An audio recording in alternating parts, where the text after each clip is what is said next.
get ready for the Dogs and the Ducks here coming up very soon. Of course, our DawgNation Duck Hunt tailgate kind of getting all that kicked off there as well. All right, a couple of more comments here, and we'll get ready to get going. BA says, I look like GQ today. I appreciate that. I should say Bill Russell says that. I appreciate that. Thanks so much. Johnny Rick says, for Georgia, the sides of the ball are going to switch roles this year. The defense has allowed the offense to catch up throughout the season. Believe it may be some of the other favor this season. Excited and cannot wait. He says GATA, and go Dogs. They're on top of that too. And listen, yeah, I think that you're right. At different times, one side of the ball probably feeds off another. Last year, Georgia clearly got a big boost from how great the defense was. And this year, it might be a slight reversal, especially early in the season, as you suggest. That's certainly a possibility. Cat Story getting excited about the Corky Kell Classic. Yeah, coming up. We're looking forward to all of that. Randy Hall says Texas A&M is going to come out with a Jay Shipes bobblehead. That's actually really funny, given how much our buddy Jay Shipes likes talking about those Texas A&M Aggies. Rim checking back out, but we'll see Rim I'm sure coming up a couple of minutes. So glad to have Rim on board here today. Jamal Reynolds says, I usually dress in a t-shirt and pajamas. I look like a professional today. Now, listen, sometimes this summer I have worn a t-shirt occasionally, but I dress up a little more than that. I do a little more than that now, and I'm not wearing t-shirt pajamas on air very much. Of course, I guess go back to like 2020, we were doing the show briefly from home. There may have been a little pajama action that back then, but not too much right now. Not too much. Tennille says, I'm a true family man. Yeah. I am. I enjoy that. Very thankful. Georgiana, thanks for the kind words. Appreciate that. That's very nice of you. Thank you very much. Georgianne Olives also given some nice words and are in there as well. So I certainly appreciate all of that and appreciate all of you being on board today for what's going to be a great, great show and a great time. Our buddy John Stinchcomb going to be with us here too. We'll talk to John kind of about what he has sort of thought about the early stages of Georgia practice. By the way, we are live now everywhere across all platforms, Facebook, YouTube, Twitter, Twitch. I'll tell you where we are and why I'm so dressed up here in a second. But let me kind of give you an idea of what's going to be on the rest of the show. So John Stinchcomb stops by. We'll talk to him about the start of Georgia practice, specifically what we've seen from the offensive line. I think both in terms of the observations and some of the stuff we've heard Kirby Smart and the other day Warren McClendon say. I think we have a pretty interesting look at what I think is really one of the most important positions for Georgia this year. Important because if Georgia sort of fulfills its full potential there and probably exceeds the level of play that it had there a year ago, I think you're talking about one of the clearest, easiest paths towards another great season for the Dogs right there along the offensive line. So we'll talk to John about kind of what he's seen from all of that. That's going to be really fun today. I also kind of want to get into something that a lot of you shared with me. I'm going to do this later on the show. I'm going to probably do this for a couple of minutes longer than I might when it comes like a regular SEC topic. We're going to build our SEC through around this today. The thing that Brenton Cox, the former Dog now at Florida, tweeted, then deleted. A lot of times this kind of stuff, you might say, doesn't really matter at all. In this particular case, given the history of these two programs, I think this might actually matter a little more than you might think. We'll talk about why that is before we are done with the show. But before that, coming up here in a moment, I am going to tell you why. Last week, we heard from Kirby Smart, my favorite statement that I've heard him make all summer long. The single best statement that Smart's made this summer, I believe he made a couple of days ago. And if you're a Georgia fan who's probably, let's face it, already really excited about the upcoming season, I believe you have reason to be even more excited for reasons we're going to describe here coming up in just a moment. A great way to get things started here today. So why am I dressed this way? Where am I?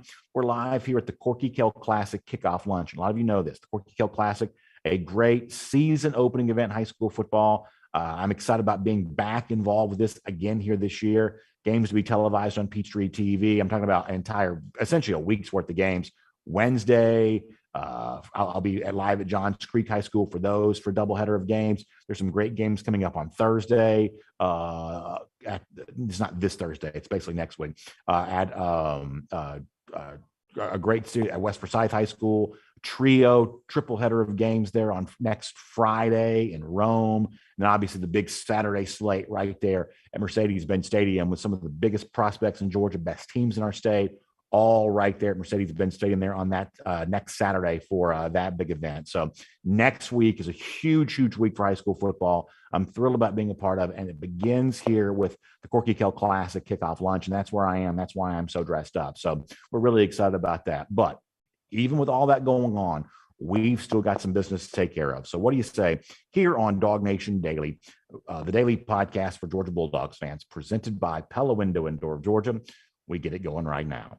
And welcome in everybody to the show here today. I'm happy to be at the Corky Kell Classic kickoff luncheon with high school football just around the corner. We're looking forward to being a part of that with all of you next week. But for now, we've got our normal business to take care of, which means talking about Georgia football now in the midst of its preseason camp, its fall camp, whatever you want to call it. It always seems weird to me to call it fall camp when it's 8 million degrees outside. There's something about the word fall and these practices that doesn't quite seem to go together, especially with it being as hot as it's been. And some of our folks like Mike Griffith and Connor Riley, who've been on hand for these Georgia practices, can tell you how hot it has been. I mean, you think fall, you sort of think pumpkin spice latte and maybe curling up with a blanket. Like nobody's doing that when it comes to these Georgia practices right now.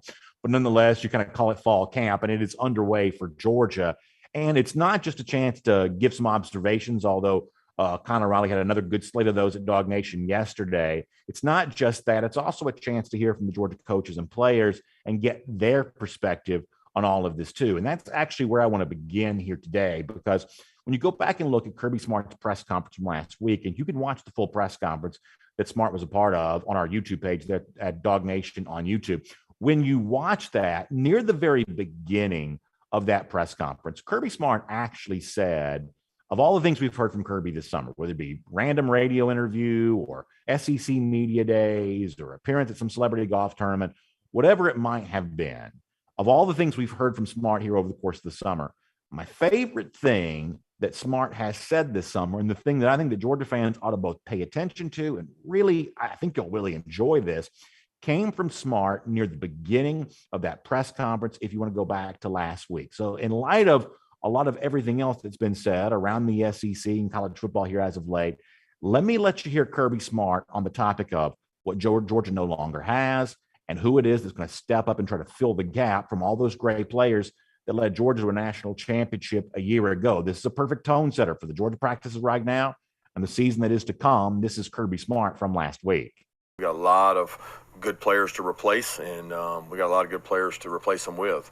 So it's about getting the right guys on the bus and getting the guys in the right seats, just like it is every year. We talked to them last night about the number of snaps to replace. It's remarkable, the number of snaps, especially special teams, that we have to replace. I mean, a lot of your core defensive players make up your special teams, so there's a lot of experience there that's gone. So they've been excited, opportunistic.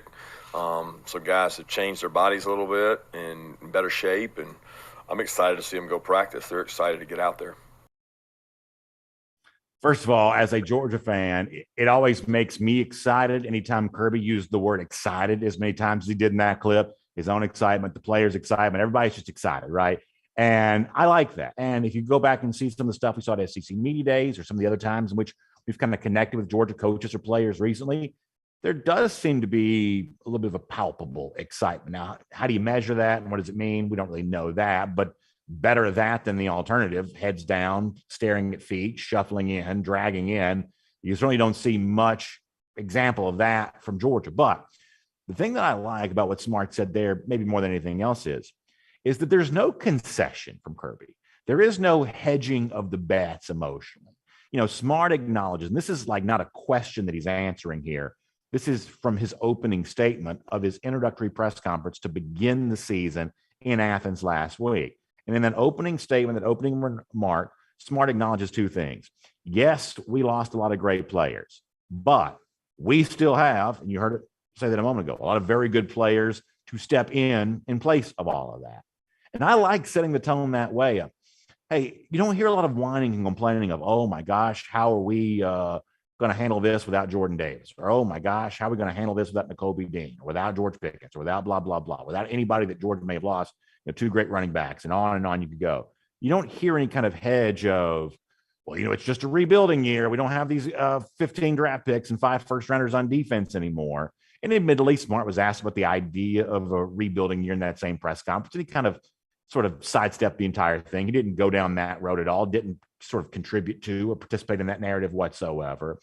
But pretty clearly, Smart is not trying to set a lower expectation at the beginning of the season. He's not trying to lower the bar. He's not trying to tell Georgia fans of, hey, the championship expectations that you always have. Well, hope you enjoyed last year's trophy because this is a team that's much younger, that's much less experienced. Some coaches might in certain situations say that, but that's not what Smart said there at all. He didn't dampen the expectations really at all. And I think that's an important thing to keep in mind for Georgia fans who under Kirby Smart have come to expect the idea of a championship as a possibility at the end of every season.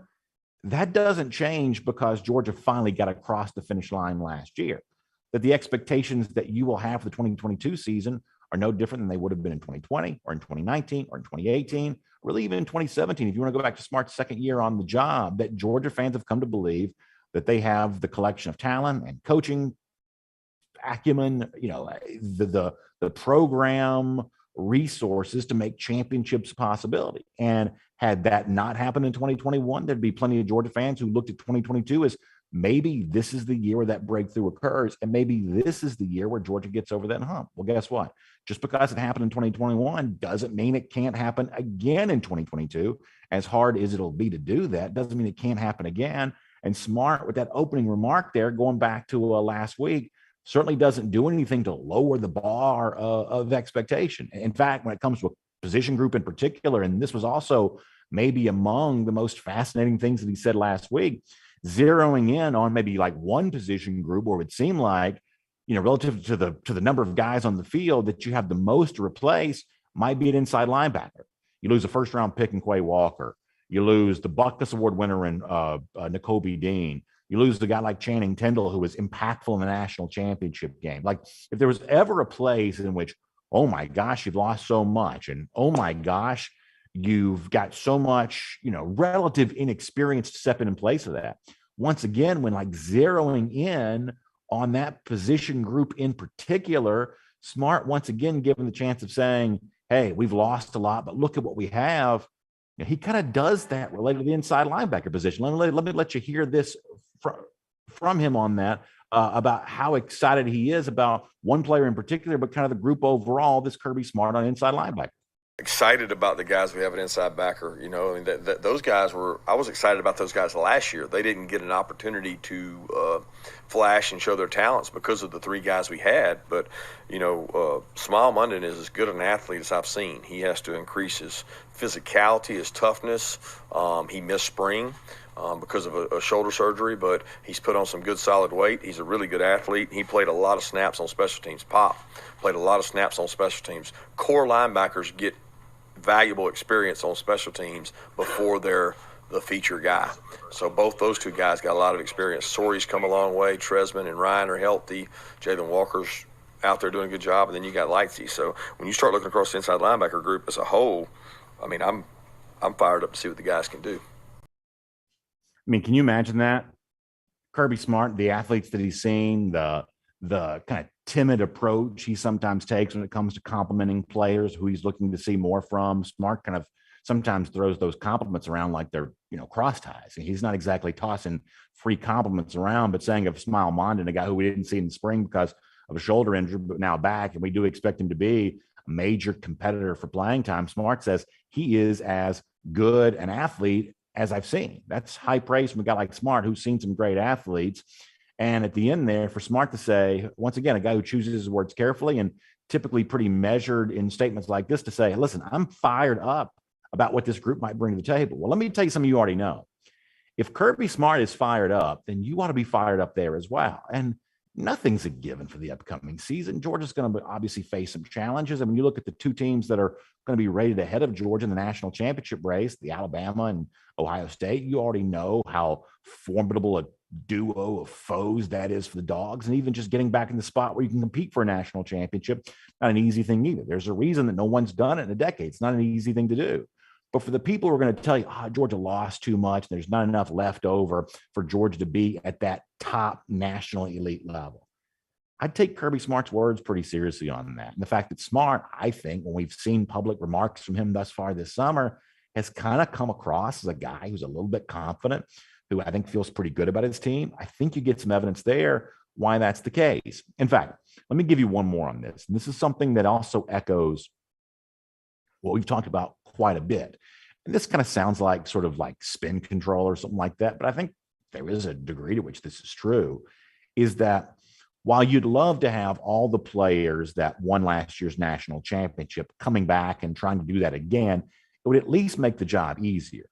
However, knowing that they're gone and knowing that you've got new players in their place, some guys playing for the first time ever, and in other cases, guys playing a lot more this year than they played in the past, there is actually potentially one thing about that that maybe in a roundabout way ends up being a semi-good thing for UGA. That the hunger that may have been satiated for players that just got over the hump last year, well, guess what? The players who are stepping in this year, they're just as hungry as ever because they didn't get their hand on that trophy and they didn't get the national awards and they didn't get the NFL draft pick money those Georgia players got last year. It's their turn to do that this year, the new crop of Georgia players. And Smart says because of that, he's not worried about complacency at all. This is good stuff from Kirby again. I've been on national championship teams that won it all that I was concerned about complacency because there's a lot of them back. We don't really have that problem. So it's not a problem inherent to us in terms of complacency. Okay, I worry about complacency every year for a guy that started and played for 2 years, but that was regardless of the record. Like, it didn't matter if you won 8 games, 10 games, 12 games, or 15 games. You worry about a guy being comfortable that has started multiple years and can he grow. So a lot of that's intrinsic within him of how good does he want to be? How great does he want to be? Does he want to continue to grow, develop? Does he want to improve his opportunity for the NFL? Does he want to be the best he can possibly be? Because I know the guys who haven't played are hungry. We have to keep the guys who have hungry. So let me see if I can kind of wrap all this up by saying this, that clearly Georgia lost some unquestionably great players from a year ago. 5 first-round picks on defense. It's all been well documented. And it's not fair to expect every single player who's playing in place of some of those other players to be as great this year as some of those guys were before. That's probably just too high a level of expectation. And I don't know anyone who seriously believes that's going to happen anyway. But here's what you probably also know, even if you maybe haven't quite formulated this thought in your mind this way. The recipe for winning a national championship is this, on both sides of the ball. You got to be great somewhere, and probably in a couple of somewheres, but you got to be great somewhere and at least good everywhere. You can't be bad anywhere if you want to win a national championship. The threshold, what it takes to get across the hump, has just gotten too intense. And the level of talent at places like Georgia and Ohio State and Alabama, those teams, even Clemson to a degree, those teams that we think of as the top contenders, the overall level of talent just gotten so high that if you have a true weakness anywhere, it's just going to be exploded. You've got to, I should say, exploited. You've got to be at least good everywhere and great a couple of somewheres. Well, we know if you want to keep it to defense for a moment, Georgia's got some greatness there. You've got probably the best defensive lineman in the country in Jalen Carter. You've got maybe the best cornerback in the country in Keely Ringo. You've got a guy like Nolan Smith who could be ready to truly emerge. We've talked about him a lot as of late. But also what you shouldn't lose sight of is that Georgia also has the chance to put a lot of good around the other spots where it's great. Year 2, Jamon Dumas-Johnson can be a good, solid contributor. The next step for a guy like Smile Mondon can be a good, solid contributor. And don't lose sight of the role that could play in the overall story for a program like Georgia here this year. Kirby Smart says a lot of great players are gone, but there's a lot of talent waiting in the wings to show what they're all about. And coming up on September 3rd, the entire country may find out just how true that is. My name's Brandon Adams, and this is DawgNation Daily, the daily podcast for Georgia Bulldogs fans, presented today by Pella Window in Door of Georgia. And happy to have you with us. We broadcast live here from the Corky Kell Classic kickoff luncheon, getting things started in high school football next week, and happy to be a part of all of that with you here today. Obviously, all across all platforms. And big thanks to our friends at Pella Window in Door of Georgia for making it possible. You know, they can equip your house with energy-efficient windows and doors. And I got to be honest with you for a second. I try to sit here in the banquet hall where we're doing the show from today in a spot where I got enough light so we look good on the air. But guess what? When you sit this close to windows the way I am right now, it's a little hot over here. I'm not going to lie, especially with the sport coat on, which if you're watching on video, you see me wearing. Radio podcast, you don't see that, but I am a little bit more dressed up than normal. And that means the sweat's kind of flowing here a little bit, or at least it kind of wants to. That's what happens when you don't have the kind of quality windows and doors that Pella Window and Door of Georgia provides. Because this time of year, when you have those great high quality Pella products in your house, they keep the energy where it's supposed to be. That cool air from your air conditioning vents doesn't creep outside your house or just kind of float off into the ether wherever it goes. No, it stays right there all around you, just kind of keeping you bathed in coolness, which is a great thing. Or when you talk about some of the elements this time of year that we see from storms, things like that, properly sealed, high quality products like Pella windows and Pella doors. They also keep the outside stuff where it's supposed to be on the outside of your house, which is definitely what you want. That's what Pella is all about. And you hear me talk about it. Maybe the next step for you is to talk about someone who actually knows a lot more about this than I do. One of those Pella experts. You can have a no pressure consultation with them. They'll walk you through all of the installation options, the products themselves, and kind of why for such a long time. And survey after survey, homeowners right here in the Atlanta area where I am have recognized Pella Window and Door of Georgia as really the market leader in these kind of products. Make your house look better on the outside, feel better on the inside. It's what Pella is all about. Also, savings opportunities for you too. Between now and August 18th, you can get $200 off windows, $400 off doors, or payments as low as $99 a month. So make sure you take advantage of that. The website, PellaofGA.com/DawgNation. That's PellaofGA.com/DawgNation. You also give them a call, 678-638-1496. 678-638-1496. As they say on TV, when you reach out to them, make sure you tell them that BA from DawgNation Daily sent you, because I know they are going to take great care of you, because I know that Pella Window and Door of Georgia is viewed to be the best. We're welcoming John Stinchcomb here coming up in a moment. Have a fun conversation with him.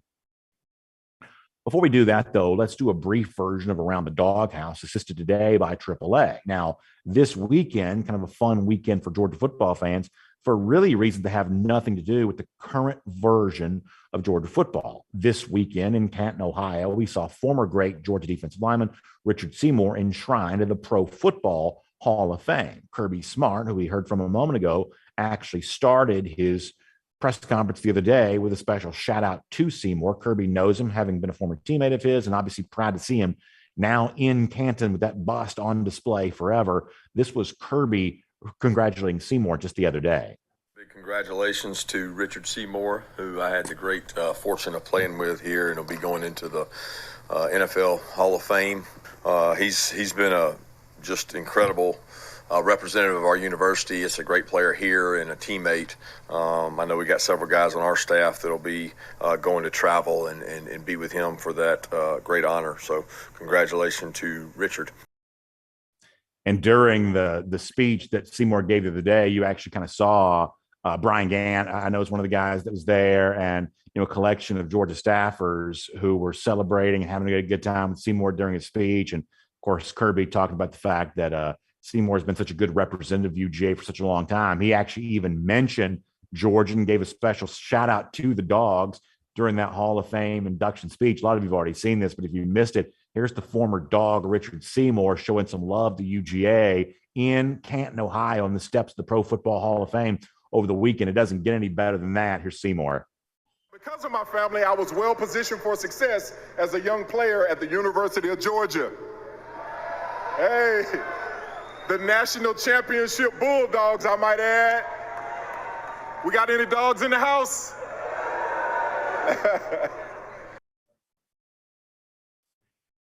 So I don't have to tell you this, that as somebody who grew up watching Seymour play, seeing him being inducted into the Pro Football Hall of Fame, shouting out Georgia for having won the national championship, I got to tell you, for me and a lot of y'all, that's like dying and going to football heaven, right? I mean, we remember Seymour as a player, and you see the way in which he represented Georgia in the NFL for such a long time. And when you watched him play, a national championship was this thing that Georgia fans kind of wondered, when they'd get a chance to see their team do that. Well, all these years later, Seymour showing that love for that national title for the Dogs right there in Canton, Ohio. I think that's a great thing to be able to see. And I know for a lot of you, you enjoyed that as much as I did. And look, here's the thing that I think is maybe more true than ever when it comes to college football. I'm going to use a word that not everybody loves, and maybe from time to time, I don't really love it either.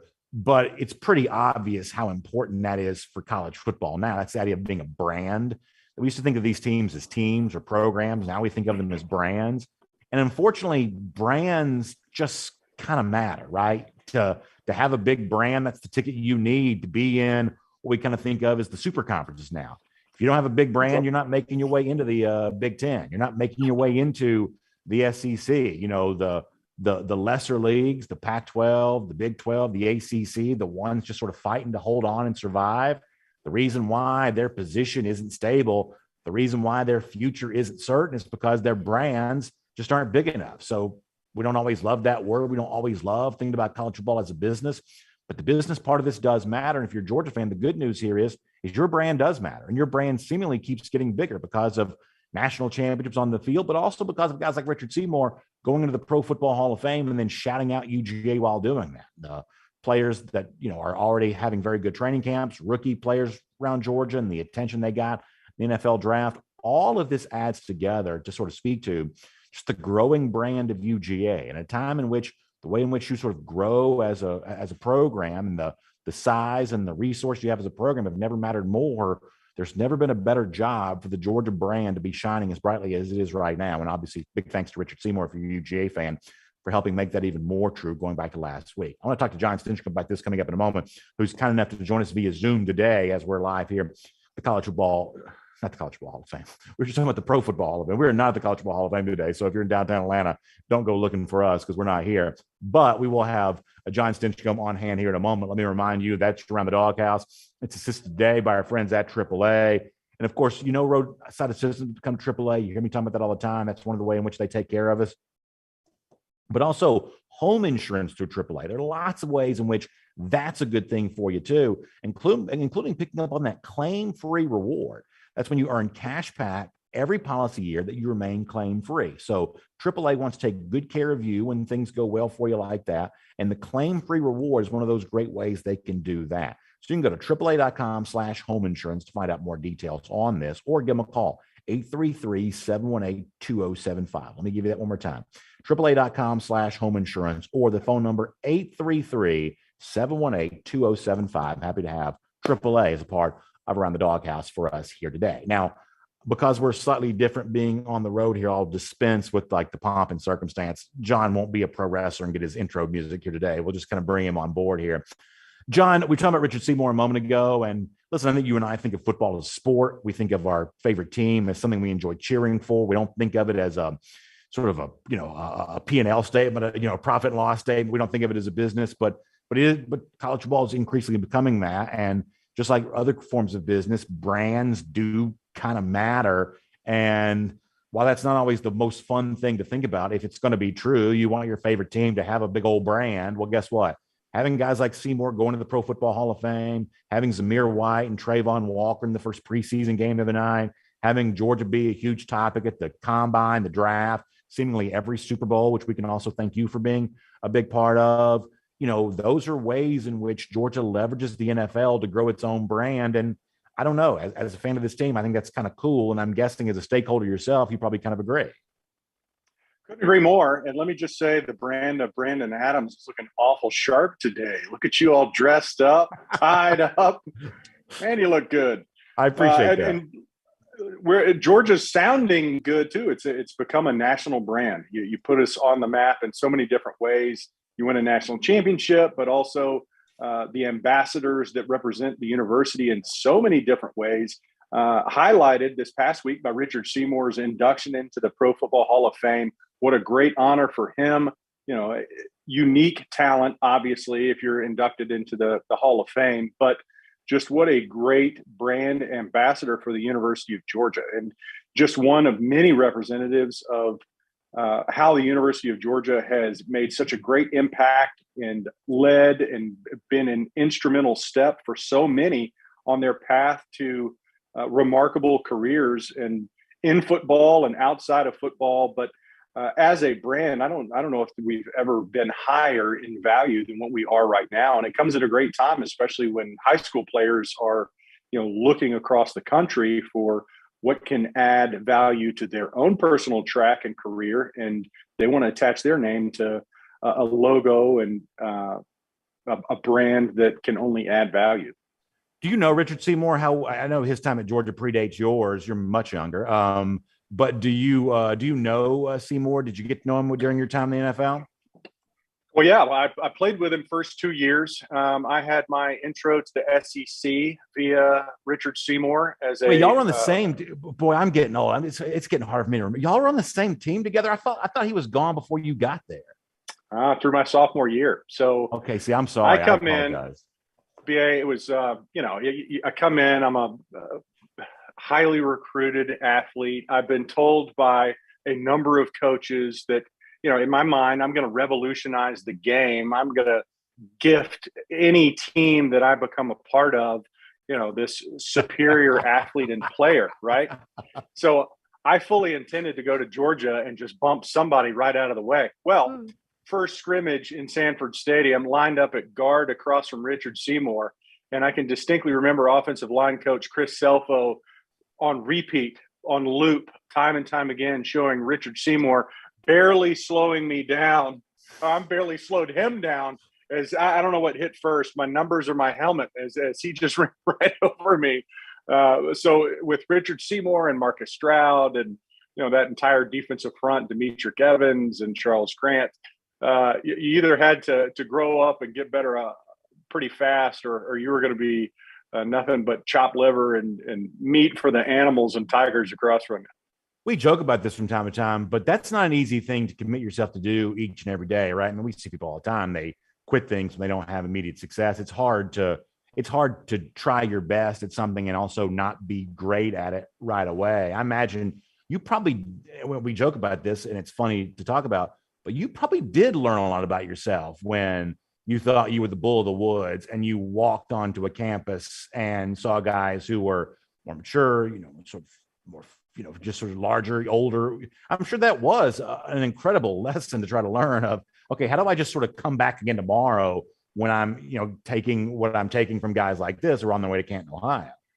Well, you got to grow up fast. And I hope for a number of these young athletes that they know that's good for them. It was good for me to know that the bar is set higher than where I'm at right now. And rather than looking for the exit door or looking for an opportunity where I can play right now, I've heard Tyrann Mathieu talk about it, of him being behind the guys that he was has only made him a better player. And I can distinctly remember Quentin Moses, one of the defensive ends that went on to a great career at Georgia.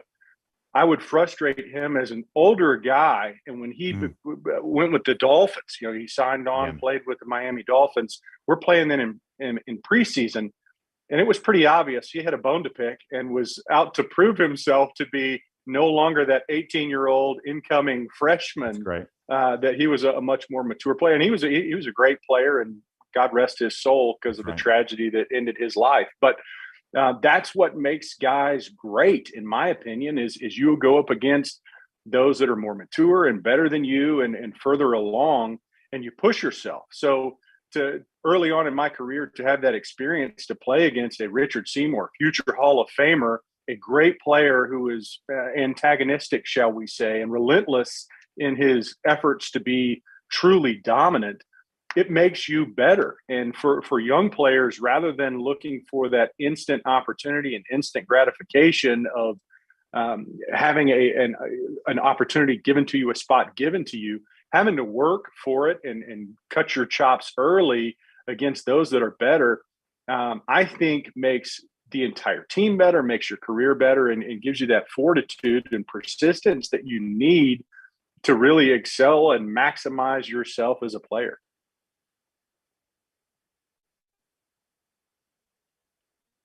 BA, you can either hold yourself really still or you're frozen. I'm hoping I'm not frozen on your end. Oh, looks like you left.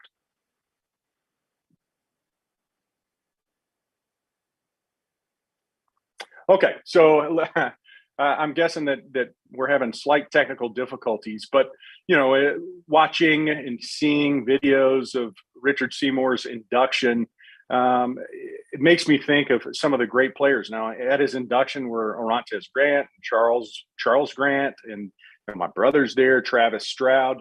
Just to see so many great former Dogs, and then you see pictures of Richard Seymour, Terrell Davis, and Champ Bailey. Couple of other Dogs that are already representing the University of Georgia in the Pro Football Hall of Fame as a brand, to be a part of that UGA fabric and family.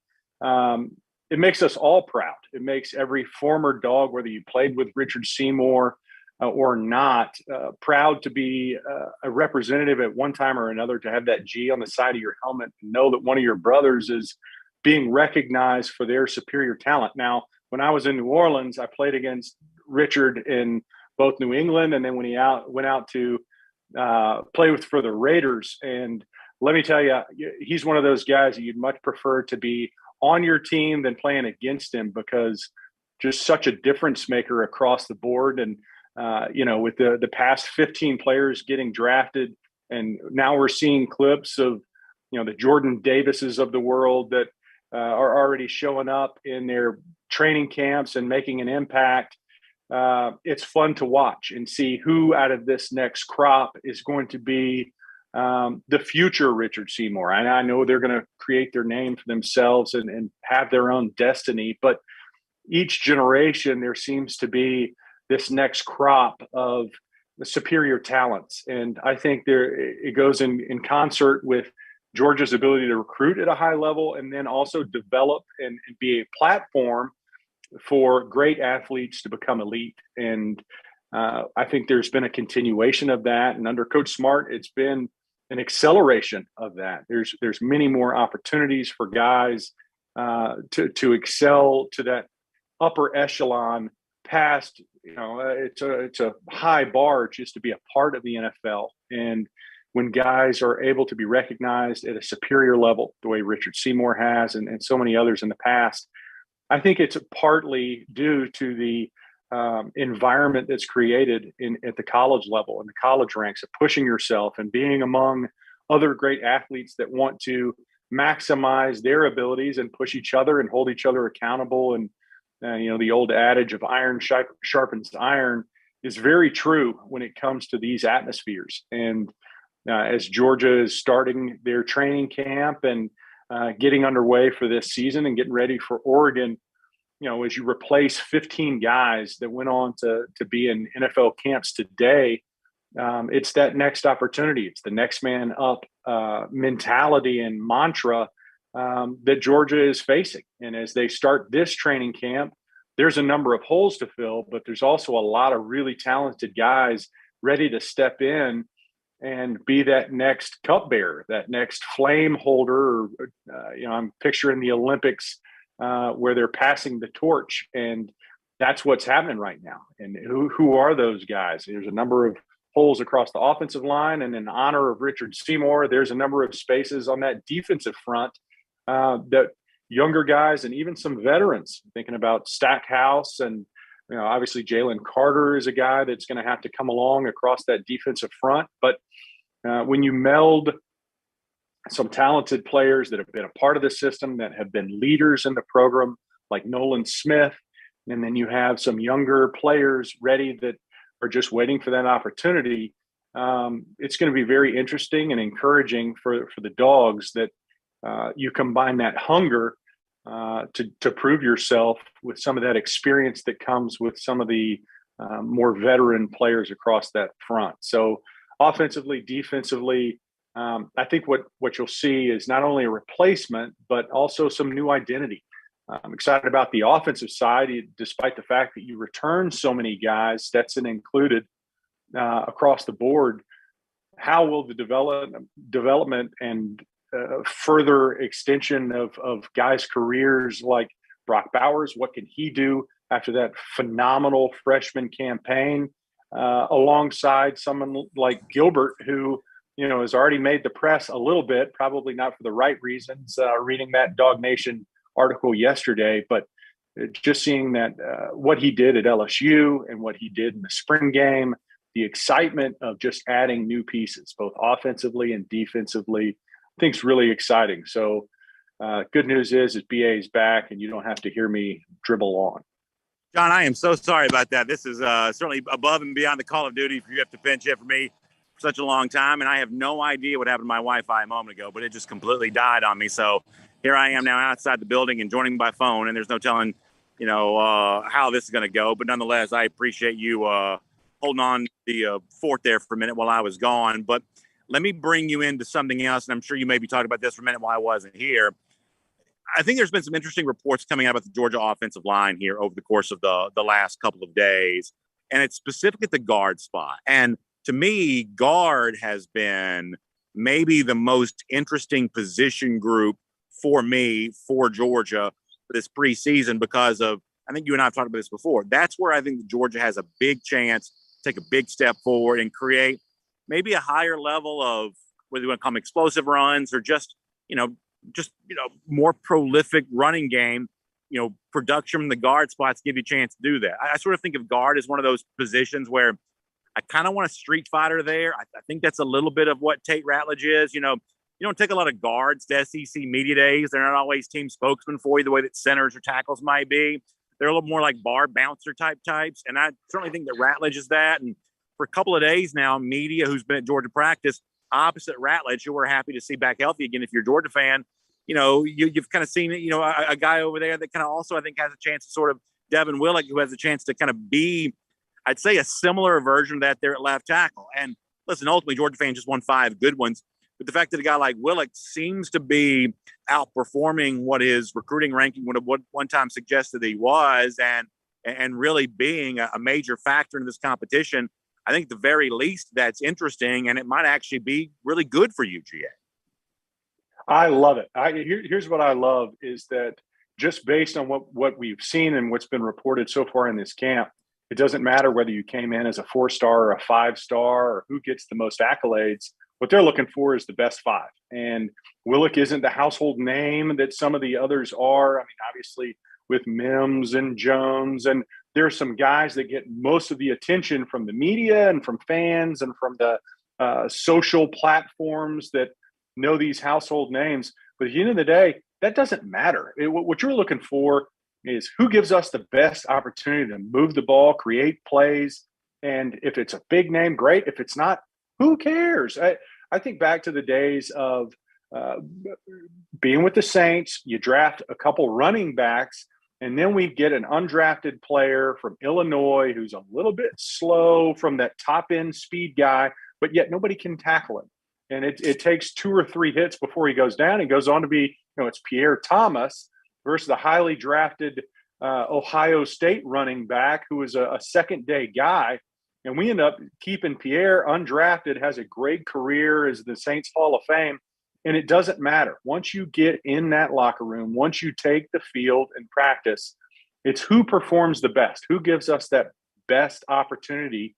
And with a guy like Willock, who came in and obviously from day one has been grinding and getting better as a player, Coach Marone is back with the Saints, offensive line coach. And he said, never confuse effort with production. And at the end of the day, that's what we're all looking for, right? We want production on the field. Who gives us that best opportunity to produce? And I don't really care who it is. I don't care whether it's a whole new slate of 5 guys.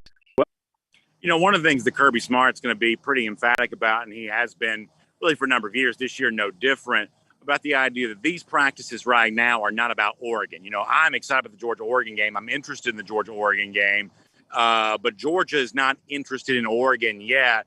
But there is kind of a camp mentality to this, which probably fits in pretty well with what you were used to in the NFL, where you did have a true training camp, but eventually you kind of broke camp. And, it sounds like, for these college practices right now, it's a similar type of thing in place. And Kirby has even talked about how they've kind of borrowed some of the wisdom from NFL players of, the different phases of the sort of summer preseason schedule about how you kind of renew your mind and refocus your attention at the various parts of it.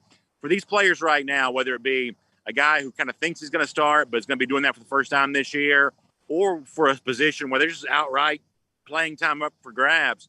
How do you, as a player, make sure you utilize this time on the football calendar before you get into true game prep for Oregon, kind of knowing who's going to be on the field for you? How do you make this opportunity right now work for you by making sure you're one of the guys that's a part of that game plan once the Dogs do start getting ready for the Ducks? Oh, well, you're in a bubble. The outside world doesn't exist. Oregon doesn't exist right now. No other team in the SEC matters. It's not about how do we beat Alabama. None of that. It's all insulated. How do I put myself as a cornerstone for this team? Offensively, defensively, doesn't matter. How do I become that guy that they can rely on, that we can count on as I battle internally? I mean, everything right now is about Georgia. It's about the guys across from you, the guy next to you, and you becoming that integral piece to this puzzle. So it does not matter about Oregon. There will be a shift. There will be a tangible shift. And this was more pronounced in the NFL, but it was certainly there at Georgia, where right now it's just identifying who are the guys that we're going to count on. Who are the guys that's the first line? And as we've seen, Georgia deploys a number of rotational players. So even if you're not the starter, how do you get in that equation? Linebacker, cornerback, doesn't matter, tight end, wide receiver. I mean, the starters, that's on paper. You look at the number of reps guys take, and what they're fighting for right now is relevance. I want to be in that equation. I want to be a part of that rotation of guys that they can count on. Now, from that, it becomes, how do I keep myself on the field for every single play? But there is no thought of Oregon right now. It's all Georgia, and that's the way it should be. You're battling against your own team, but as you get deeper into this training camp, there's fights and those kind of things, because you get sick of the guy across from you. They get sick of you. But everybody is competing to show that I'm the alpha. I'm the top dog. And then when you get a week or probably week and a half out from Oregon, the coaches have probably shifted their preparation, but you as a player, you shift your focus, and you also are aware across the team of where you stand, where you are in that pecking order, is to whether you're going to be a part of this or just still developing, and your shot will come later. I want to be respectful of your time, John, and I've kept you long. But let me get one more thing from you before we let you go.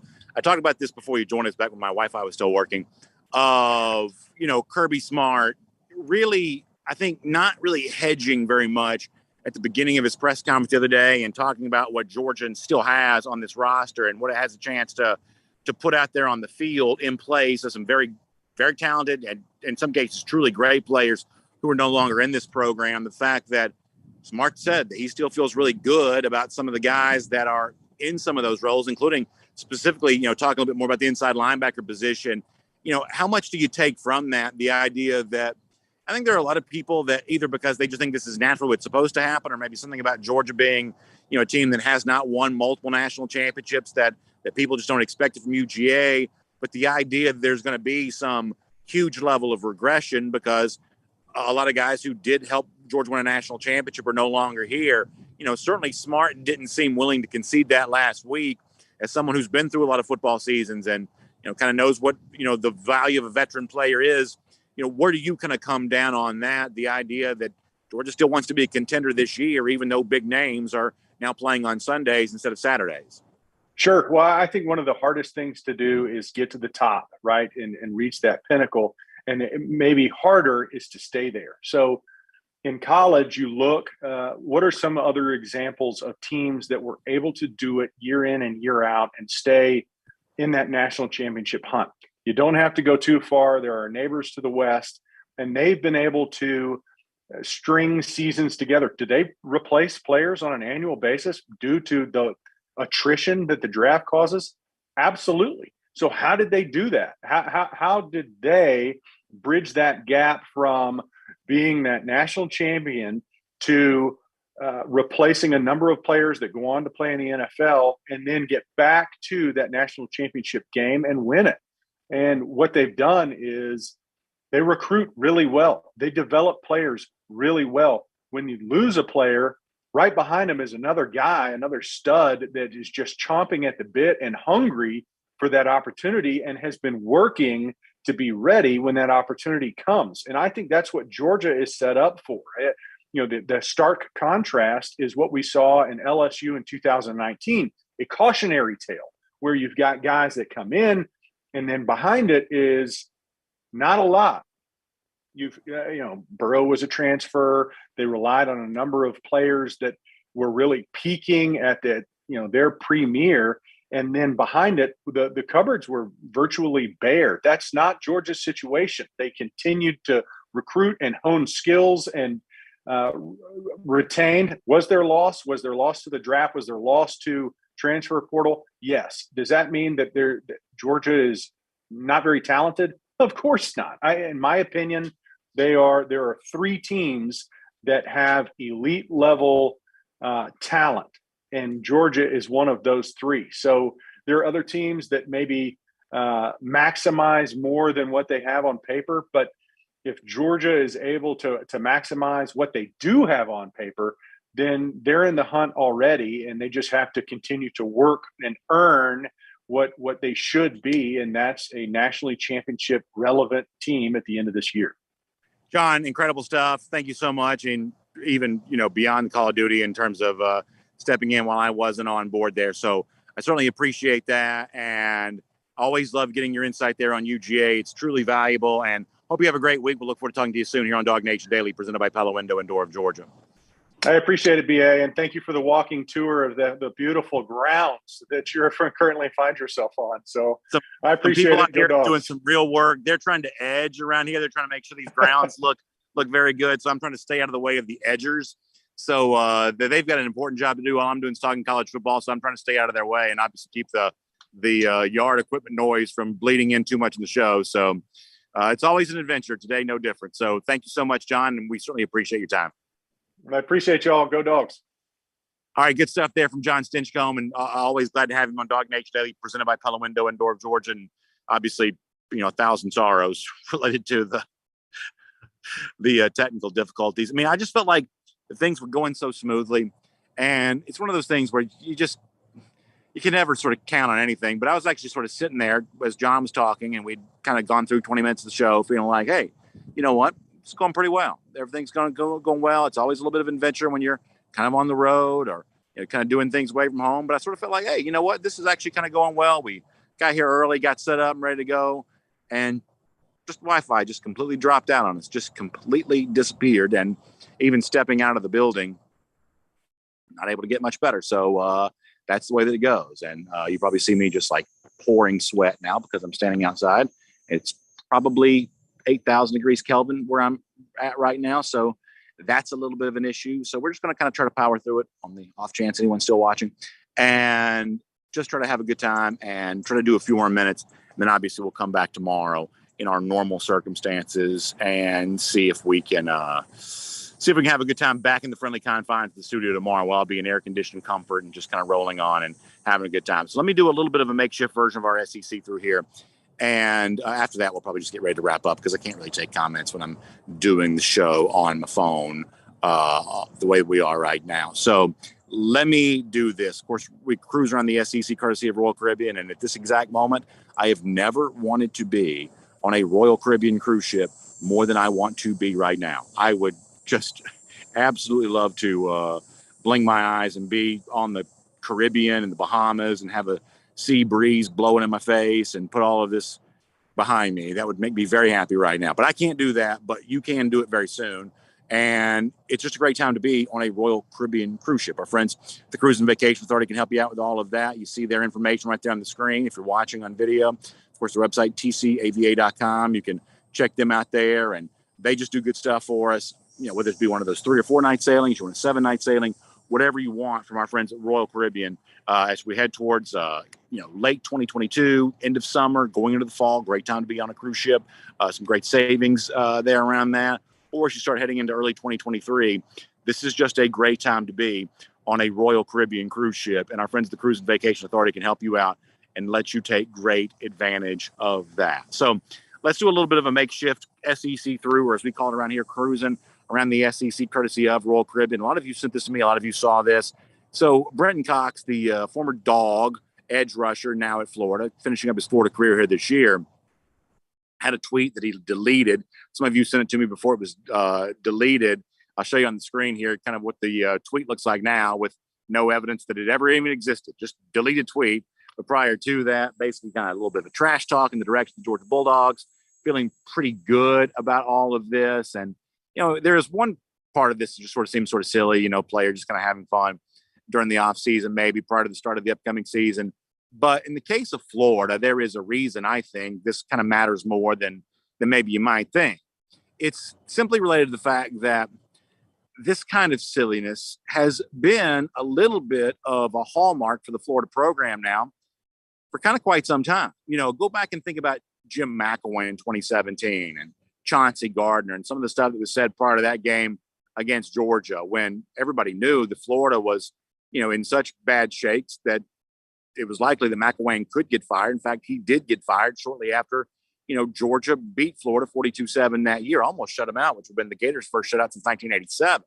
Then in 2018, you had some of the same kind of stuff. You may remember at the time, prior to that 2018 game against Georgia, there were a lot of statements kind of plastered on the weight room, whether it be Dan Mullen's statement of a blind squirrel finding a nut, which kind of started our, Eddie the blind squirrel and some of that kind of stuff, or some things that some other Georgia players had kind of said around that same, or I should say Florida players said around that same time. That was also a source of motivation for Georgia during the Dan Mullen era there as well. That's kind of been what Florida has been about in recent years. This has sort of been a little bit of an unserious program. And that's a change. You want to go back years ago when Urban Meyer was head coach. Georgia fans have always hated Florida, but they at least respected them back then. When Steve Spurrier was head coach, Georgia fans hated Florida, maybe even been a little jealous of Florida, but they always respected them. In recent years, the hatred for Florida has gone up and up and up. But as Georgia fans' hatred for Florida keeps going up, the actual respect that Georgia fans have for the program has kind of gone down. It's not just because Florida's not winning the way they once did. It's the way in which they're not winning. They have become kind of an unserious program. In fact, let me give you an example from last year. You remember the great halftime speech that Kirby Smart gave to the Georgia players? We all loved it. It was very profane. We can't play it in its actual, real form on a show like this. And you may remember at one point in time, I kind of took my own sort of family-friendly spin on this, kind of edited it down so it works for a show like this. But when you listen to the words that Smart uses, I think it's a reminder of just the level of kind of disrespect or lack of respect that a lot of Georgia fans have for Florida based on the kind of program that it's become. Smart's words in that great halftime speech may be a reminder of that. So let's have some fun and let's hear that as I stand out here in the baking sun. This was from halftime Georgia, Florida a year ago.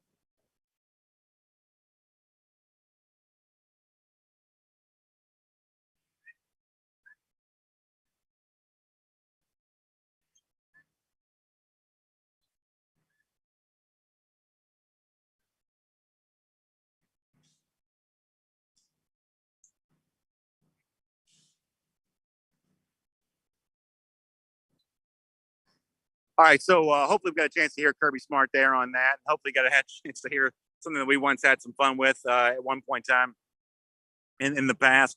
But the point here is you heard Smart say, hey, don't say anything to them.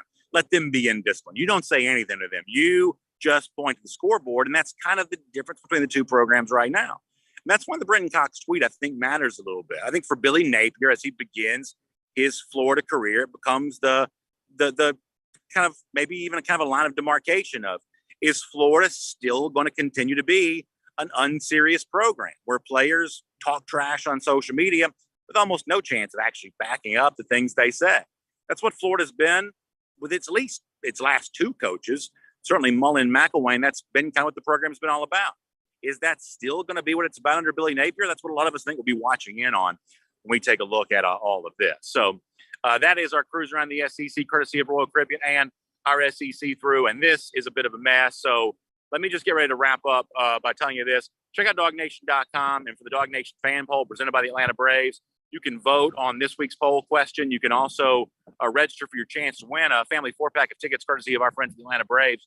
We're teaming up with the Braves, let you have your voice be heard there at DawgNation.com, but also have a chance to enjoy a great night at Truist Park with the Atlanta Braves. So good stuff from the Braves there at DawgNation.com with our DawgNation fan poll. Also, check out our Gator Hater Updater, Gator Hater Countdown. We have a good time doing all of that. and our golden shoe, our buddy Mad Dog, showing this off to you. Speaking of making fun of those lousy, stinking Gators, Mad Dog had a good one the other day about people not liking to wear a mask, but they'll still show up wearing that orange and blue, which most of us would say is more uncomfortable and unenjoyable than actually having to wear one of those masks around. So pretty funny stuff from Mad Dog there on that. And as I said before, Gator Hater Updater, we count it down every day. Long time since Florida's won a national championship, but creeping up every day, much, much sooner as each day passes. Georgia getting ready to go back to Jacksonville, beat up on the Florida Gators again. That's our Gator Hater Countdown. This is DawgNation Daily, presented by Pella Window Indoor of Georgia, and we will be back to normal, thankfully, again tomorrow. And on video time now for the R.S. Andrews cool down. Normally we take your comments. Can't really do that today because I'm standing out here in the sun and I have no way of reading those comments. So my apologies to you for this being just an absolute total mess. So hope you have a good day. We'll look forward to talking to you again soon. And truly, urgently, I wish I had some air conditioning right now and our friends at R.S. Andrews could give it to me. If only there was a unit around here that I could get tuned back up to factory fresh specs. But if there was one, it only cost me $99. And trust me, I'd pay much more than that to have that done right now. But for you with R.S. Andrews, that's all it's going to cost you. $99. They'll get your air conditioning unit tuned back up to factory fresh specs. So check them out online at rsandrews.com and give us another chance tomorrow. We'll come back and do better. See you then, everybody.